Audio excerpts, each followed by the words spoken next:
So hello guys, welcome back to our channel. ఈరోజు వచ్చేసి మహానందికి అయితే వెళ్తున్నాం. ఫస్ట్ ఇక పీజీలో నుంచి ఆటోలో అయితే ఆ బస్ స్టాండ్కి అయితే వెళ్తున్నాము. ఆటోలో అయితే ఇరికించుకొని అయితే కూర్చున్నాము.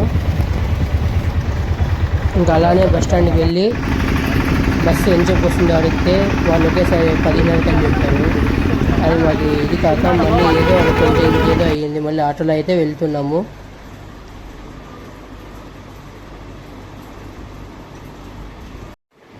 నంద్యాల నుంచి మహానందికి అయితే 17 కిలోమీటర్లు ఉంది. వ్యాపక చూసిన ఇట్లా చెరువులు ఎక్కువ ఇక్కడ ఈ సైడ్ అయితే ఉడుకు కూడా అలాగే వేస్తుంది ఇలా.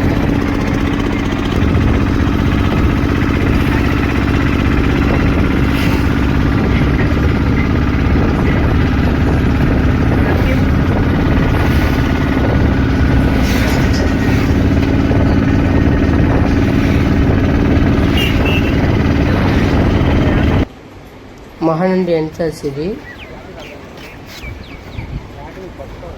మహానందిలో నంది చూడలేదు అంటే చాలా బాధాకరం వేస్తుంది. అందుకే పెద్దగా పెట్టారు మహానంది.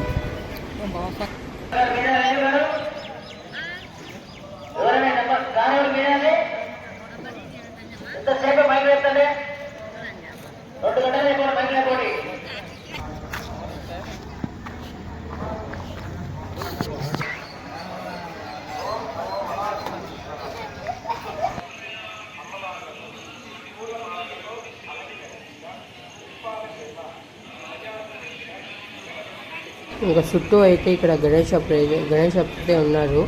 రకరకాలుగా ఇక్కడ తాండాలు ఆడేది అంతా ఇదైతే ఉంది.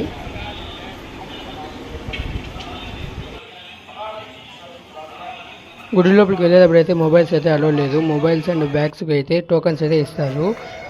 టోకన్స్ అయితే బ్యాగ్ అయితే లోపలికి ఎత్తుకుపోవచ్చు. దానికి బ్యాగ్కి అయితే 10 రూపీస్, మొబైల్కి అయితే 5 రూపీస్. వీడియో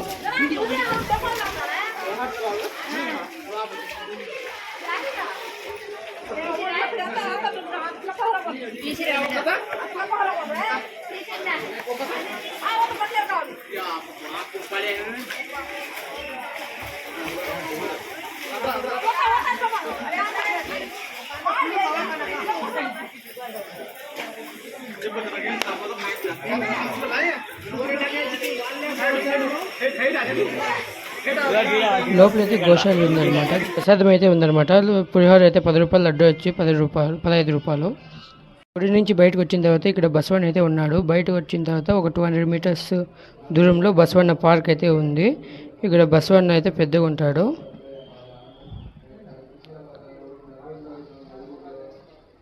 ఈ బసవన్నకి అయితే మనం హైట్ కానీ ఏదైనా ఉందా అని ఎదిగితే ఏమీ లేదు.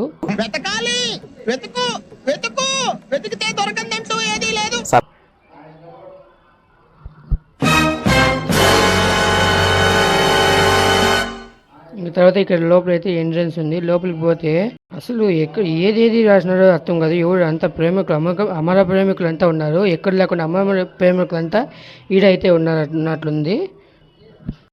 ఇలాంటి టైంలో నాకైతే ఒకటి గ్యాప్ అయితే వస్తుంది.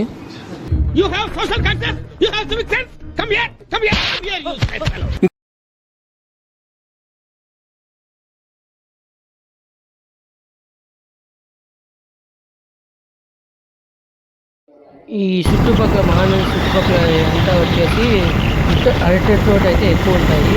చుట్టుపక్కల చూసిన అరటి తోట అయితే ఎక్కువ ఉంటాయి. నేచర్ అయితే ఆ రోజు మేము వెళ్ళినప్పుడు అయితే క్లోల్గా ఉండే.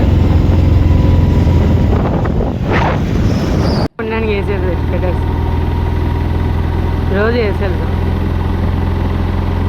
కాదు. ఈరోజు ఫిక్స్ ఏమన్నా వేసామంట అన్నా.